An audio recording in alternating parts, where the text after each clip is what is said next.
आज जिन लोगों के किले गिरते हैं या हिलते हैं वो जिक्र मुस्तफा से ही गिरते हैं, लेकिन उसका हमें कुछ असर नहीं होना चाहिए। खाक हो जाएं अदू जलकर मगर हम तो रजा, दम में जब तक दम है जिक्र उनका सुनाते जाएंगे। अजीजा ने गिरामे वक़ार, मैं बहुत छोटे से वक्त के लिए आपके पास आया हूं, लेकिन एक अजीम मैसेज देकर के। तो मेरे अजीजों, ये हवाओं के झोंकों से उसका कभी कुछ बाल बेका नहीं हो सकता। जो नबी पाक सल्लल्लाहु अलैहि वसल्लम को पढ़ा हुआ है वो तूफानों और आंधियों में अपना मजहब नहीं बदल सकता। वो लोगों की लालच पर अपना दीन का सौदा नहीं कर सकता। ये वही लोग हैं जो दीन के सौदा करते हैं जिन्होंने अपने नबी को नहीं पढ़ा। हुजूर पाक सल्लल्लाहु अलैहि वसल्लम को जिन आंखों ने एक बार देखा है वो सहाबा की जिंदगी तो देख लें। उनको खोलते हुए तेल में भी डाल दिया गया, मगर दामन मुस्तफा से हाथ हटाना तो दूर की बात है, जुबान पर लफ्ज लाना भी उन्होंने कभी गवारा नहीं किया। जानते हो, 3 भाई थे। ये कलयुगी में एक हिकायत लिखी हुई है, 3 सगे भाई थे। एक ईसाई बादशाह ने गिरफ्तार कर लिया। तीनों जवान थे 20 से 30 साल के बीच में। और बादशाह ने कैद करके उनको सबसे पहले क्या कहा, तुम अपना दीन बदल लो, धर्म परिवर्तन कर लो। मोहम्मद अरबी सल्लल्लाहु अलैहि वसल्लम के जो कसीदे गाते हो छोड़ दो। लेकिन देखो, याद रखो, उसमें से जब बादशाह ने ये बात रखी तो उन्होंने कहा, नहीं, हमारा दीन इतना सस्ता नहीं है कि हम तुम्हारी कैद में आते ही बदल डाले। उसने कहा, अगर तुम बदल लोगे तो मैं तुम्हें अपने वजारत में, सिपाहियों में बड़े मनसब पर रखूंगा। नहीं माना, ठुकराया। बादशाह ने क्या कहा, इसकी सजा तुम्हें भुगतने के लिए तैयार रहनी होगी। तैयार। बहुत बड़े एक कढ़ाई में तेल को लाकर खोलते हुए तेल में उसमें से सबसे बड़े भाई को डालने का हुक्म दिया। बादशाह ने जैसे हुक्म दिया, जल्लाद आया और उन 3 भाइयों में से एक को उठाया और खोलते हुए तेल में डाल दिया। अंदाजा करो, मोमबत्ती पर अगर तुम्हारी उंगली भी लग जाए ना तो चमड़ी जल करके निकल आएगी। और पता नहीं कितने दिन तक इसकी जलन आपको होती रहे। लेकिन एक पकते हुए तेल में डाला जा रहा है। डाल दिया, जिस्म पूरा चरमरा गया। थोड़ी देर गुजरी, 2 भाई और मौजूद। दूसरे को बुलाया गया, देखा तुम्हारे भाई का हश्र क्या हुआ है। तुम अगर बादशाह की पेशकश को कबूल कर लो तो शायद तुम्हारी जान बच सकती है। दूसरे ने मुस्कुराया और कहा, वही शायद उनकी ही जुबान थी जो बरेली से यूं आती है, जिंदगी ये नहीं किसी की किसी के लिए, जिंदगी है नबी की नबी के लिए। मेरे बड़े भाई को जलाने के बाद अब तो तुमने और भी मुश्किल कर दिया है फैसला। मैं इस बात के लिए तैयार हूं कि इससे बड़े तेल में भी मुझे डाला जाए, लेकिन जुबान पर मेरे मुस्तफा के दामन को छोड़ने वाली बात कभी नहीं ला सकता। दूसरे भाई को भी अस्सलामु अलैकुम वरहमतुल्लाहि वबरकातुहू। मेरे अजीज दोस्तों, दुनिया में अगर सबसे ज़्यादा किसी हस्ती ने हम पर हक किया है तो वो हमारे प्यारे नबी हज़रत मोहम्मद मुस्तफ़ा सल्लल्लाहु अलैहि वसल्लम हैं। आप सल्लल्लाहु अलैहि वसल्लम की बदौलत हमें ईमान मिला, कुरान मिला, हिदायत का रास्ता मिला और हमें अंधेरों से निकाल कर रोशनी में लाया गया। इसलिए हर मोमिन के दिल में सबसे ज़्यादा मोहब्बत हुजूर सल्लल्लाहु अलैहि वसल्लम की होनी चाहिए। दोस्तों, आज के दौर में लोग दुनिया के सेलिब्रिटीज़ और फ़ानी शख्सियात से मोहब्बत के दावे करते हैं, उनकी नकल करते हैं, उनके नक्शे कदम पर चलने की कोशिश करते हैं। लेकिन असल कामयाबी इसमें है कि हम अपने आका की सीरत को अपनाएं। हुजूर सल्लल्लाहु अलैहि वसल्लम की मोहब्बत सिर्फ ज़बान से आई लव मोहम्मद सल्लल्लाहु अलैहि वसल्लम कहने का नाम नहीं है, बल्कि ये मोहब्बत उस वक्त कामिल होगी जब हम आपकी सुन्नतों को अपनी ज़िंदगी का हिस्सा बना लेंगे। याद रखें, कुरान पाक में अल्लाह ताला ने फरमाया है, कुल इन कुंतुम तुहिब्बूनल्लाह फत्तबिऊनी युहिब्बुकुमुल्लाह, यानी ए नबी कह दो, अगर तुम अल्लाह से मोहब्बत करते हो तो मेरी इत्तिबा करो, अल्लाह तुमसे मोहब्बत करेगा। इस आयत से हमें पता चलता है कि अल्लाह ताला की मोहब्बत हासिल करने का सबसे बड़ा ज़रिया हुजूर सल्लल्लाहु अलैहि वसल्लम की पैरवी है। आज हम सुनेंगे हज़रत मुफ्ती सलमान अज़हरी साहब का यह ईमान अफरोज़ बयान, जिसमें वो मोहब्बत रसूल सल्लल्लाहु अलैहि वसल्लम की हकीकत और उसके तकाज़ों को बयान करते हैं। आइए दोस्तों, चलते हैं और सुनते हैं कि हुजूर सल्लल्लाहु अलैहि वसल्लम की मोहब्बत हमारी जिंदगियों को कैसे बदल सकती है। को भी उठाया गया और खोलते हुए तेल में डाल दिया। 2 भाइयों की शहादत हो गई जगह पर ही। वो तेल में डालना, जुबान पे अल्फाज हो सकता है, आसानी से हम बोल रहे हैं और आप आसानी से सुन रहे हैं। प्रैक्टिकल जिसके साथ होगा वो अंदाजा कर सकता है दर्द और कर्ब किसको कहते हैं, शिद्दत की तकालीफ किसको कहते हैं। मेरे अजीजों, तीसरा जो नौजवान था वो बहुत ही कम उम्र का था, 22 से 23 साल का होगा। बादशाह का जो वजीर वहां पर था, उसने देख करके बादशाह से कहा, इस लड़के को मेरे हवाले कर दीजिए, मैं इसको बदल करके लाऊंगा, मेरा चैलेंज है। क्यों, जान इसकी भी ले लेंगे, मैं इसको बदल करके लाऊंगा। इतने मजबूत लोग कैसे हो सकते हैं अरब के कि खोलते हुए तेल में इनके भाइयों को डाला गया, तब भी ये बदल नहीं रहे। दो को मरते हुए, अरे यहाँ एक को डंडा पड़ते हुए देखकर सारे भाग जाएं, और ये दो को जलते हुए देख करके भी टस से मस नहीं होते। कैसा अकीदा है, कैसा तसल्लुब है इनका। बादशाह ने कहा, किस बात पर तुम्हें यकीन है कि इसको तुम बदल लाओगे? उसने कहा, मुझे भरोसा है, आप मुझे दीजिए 1 महीने का टाइम, इसको बदल कर न लाओ तो फिर मुझे आप जो सजा दे। बादशाह ने कहा, ठीक है, ले जाओ। तीसरे को खोलते हुए तेल में डालने की बजाय बादशाह ने अपने वजीर के हवाले कर दिया। और दुनिया देखो, वो मेरे अजीजों याद रखो, आशिकाने मुस्तफा से 2 इम्तिहान हर जमाने में होते रहेंगे, आज भी हो रहे हैं और होते रहेंगे। पहला इम्तिहान, मौत से डरा करके तुम्हारा दीन छीन लिया जाएगा, मौत से डरा करके ये हो जाएगा, वो हो जाएगा, तुम्हें ये कर दिया जाएगा, वो कर दिया जाएगा। मौत का डर, खौफ तुम्हारे कदमों में डगमगाहट लाने के लिए लाया जाता है। अगर मौत से नहीं डरता कोई आदमी तो उसके साथ दूसरा पैंतरा क्या खेला जाता है। ये दुनिया का दस्तूर है, हमेशा से जब देखती है दुनिया के ये मौत से डरता नहीं है तो फिर इसको औरत और दौलत की लालच से खरीदने की कोशिश की जाती है। ये 2 चीजें ऐसी हैं जो अच्छे अच्छों का सौदा कर जाती हैं। बहुतों ने अपना ईमान सिर्फ शबाब पर बेच दिया है, हुस्न शबाब को देख करके। औरतों के दिल दादा हुए या दौलत के दिल फरेब हो गए और उन्होंने अपना दीन का सौदा कर लिया है।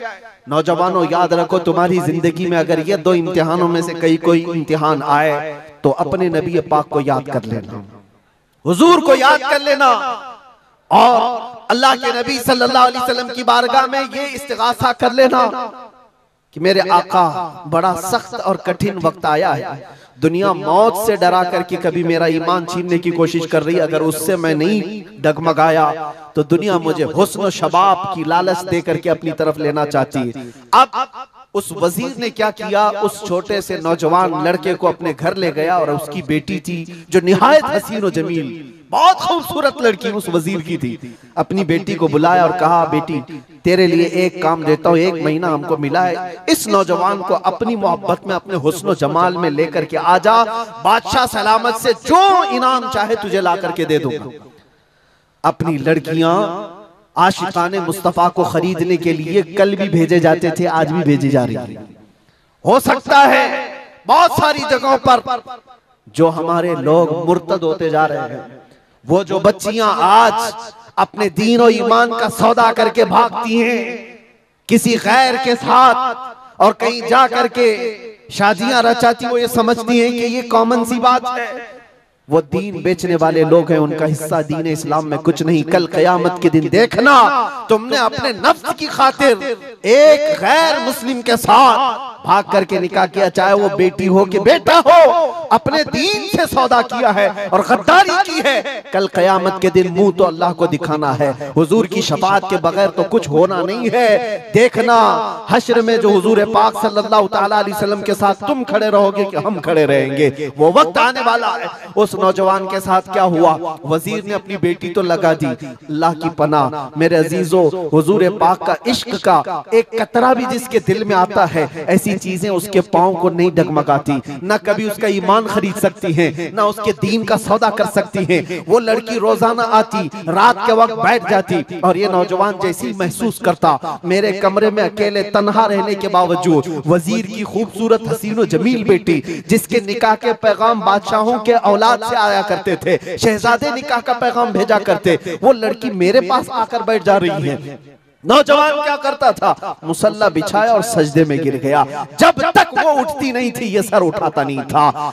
ये रात भर के सजदे इसके इसी तरह रहते। वो ऊँगती रहती, देखती रहती, इंतजार करती रहती और थक करके वापस चली जाती। महीना गुजरने को आया था मेरे अजीजों, उस नौजवान ने आंख भरकर एक बार देखा भी नहीं और वो थक हार करके महीना खत्म होने के बाद उस नौजवान को मुखातब करके कहती है, ऐ नौजवान एक बार मेरे हुस्न को देख तो ले। मुझे देखने के लिए बादशाहों के बेटों की भी कतार लगती है, कई बड़े बड़े लोग पैसों के अंबार लगा सकते हैं मेरे हुस्न को देखने के लिए। एक तू है कि मैं आता हूं तो मुसल्ले पे गिर जाता है। उठ एक बार देख तो ले, मुझे अल्लाह ने कैसा हुस्न दिया है, कैसा जमाल दिया है, एक बार देख तो ले।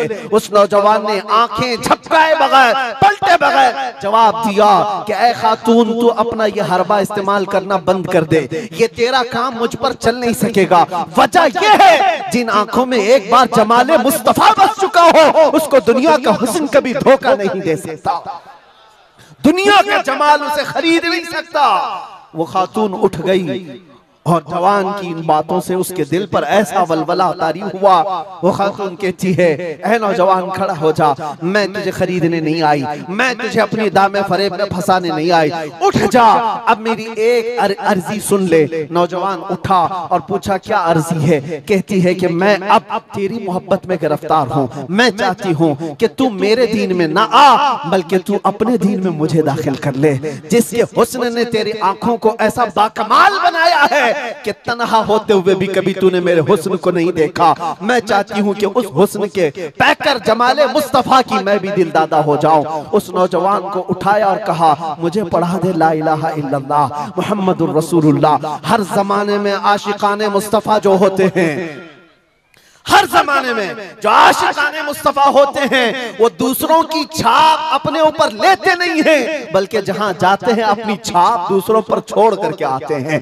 यही होती है जिंदगी आशिकाने मुस्तफा की। उस नौजवान ने उसे कलमे तैयबा पढ़ाया और उस खातून ने कहा, चलो यहाँ से निकलो, कुफरिस्तान से निकल करके हम निकाह करते हैं और साथ जिंदगी गुजारेंगे। तवज्जो चाहता हूँ, तवज्जो चाहता हूँ, ये मेरी बात को खत्म होने दो। ऐ नौजवानों, आज तुम्हें कोई बहकाने वाला, खोलते हुए तेल में डालने वाला नहीं है, उसके बावजूद तुमने पता नहीं अपने कितने घंटे ये सारे सोशल मीडिया पर आई हुई ऐसी हसीना और जमीलाओं के पीछे अपनी रातें बर्बाद कर डाली। तुम्हें पता नहीं ये आंखें अल्लाह ताला ने तुम्हें किस लिए दिए हैं। दुआ ये करो कुछ ऐसा कर दे मेरे किरदिगार आंखों में, हमेशा नक्श रहे रूए यार आंखों में। उन्हें न देखा तो किस काम की है ये आंखें कि देखने की है सारी बहार आंखों में। अजीजा ने गिरामी, उस नौजवान ने उस खातून की बात सुन ली और कहा, चलो मुझे इस जगह से, इस कैद से निकालो, हम ये शहर छोड़ देते हैं, ये मुल्क छोड़ देते हैं। उस खातून ने उस नौजवान को आजाद किया और साथ लेकर चल पड़ी, शहर भी छोड़ दिया, बाहर निकल पड़े। रात का वक्त है, अचानक वो आधा रास्ता तय किए कि पीछे से घोड़ों के दौड़ने की आवाज आई। तवज्जो चाहता हूँ, एक फौज आ रही है और हिनहिनाने वाले घोड़ों की आवाजें आने लगी। दोनों डर गए। नए लोग हैं, नौजवान लड़का है, नौजवान लड़की है और शहर से भागे हुए हैं, दीन इस्लाम कबूल करके निकले हुए हैं। बादशाह को हो सकता है खबर हो गई होगी, वजीर को पता चल गया होगा कि कैद से निकला हुआ ये फरार मुजरिम हमारा शहर छोड़कर जा रहा है। पूरी फौज आती हुई नजर आ रही थी। ये दोनों एक दरख्त के पीछे ओट पर छुप कर खड़े हो। मेरे अजीज भाइयों और बहनों, आपने अभी हजरत मुफ्ती सलमान अजहरी साहब का वो ईमान अफरोज बयान सुना जिसमें मोहब्बत रसूल सल्लल्लाहु अलैहि वसल्लम की असल हकीकत को बड़े ही खूबसूरत अंदाज में बयान किया गया। यकीनन हमारे दिल की धड़कनें तेज़ हो जाती हैं जब हुजूर सल्लल्लाहु अलैहि वसल्लम की मोहब्बत का जिक्र आता है और दिल से ये नारा लगता है, आई लव मोहम्मद सल्लल्लाहु अलैहि वसल्लम। लेकिन दोस्तों, ये मोहब्बत सिर्फ ज़बान तक महदूद ना रहे। हमें चाहिए कि हम अपनी ज़िंदगी के हर पहलू में नबी करम सल्लल्लाहु अलैहि वसल्लम की सीरत को अमली तौर पर अपनाएं। आप सल्लल्लाहु अलैहि वसल्लम की सीरत हमें सिखाती है कि वालिदैन के साथ कैसा सलूक किया जाए, बीवी बच्चों के साथ कैसा हुस्न इखलाक रखा जाए, पड़ोसियों का ख्याल कैसे रखा जाए और एक बेहतरीन इंसान कैसे बना जाए। यही मोहब्बत रसूल सल्लल्लाहु अलैहि वसल्लम का असल तकाज़ा है। याद रखिए, महज ये कह देना कि हमें हुजूर सल्लल्लाहु अलैहि वसल्लम से प्यार है काफ़ी नहीं। असल मोहब्बत उस वक्त साबित होगी जब हम झूठ छोड़ देंगे, हराम रिज़्क से बचेंगे, नमाज कायम करेंगे, सुन्नतों पर अमल करेंगे और दूसरों के साथ हुस्न सलूक करेंगे। हुजूर सल्लल्लाहु अलैहि वसल्लम की तालीमात पर अमल करने वाला ही वो सच्चा आशिक है जिसे क़यामत के दिन शफ़ाअत रसूल सल्लल्लाहु अलैहि वसल्लम नसीब होगी।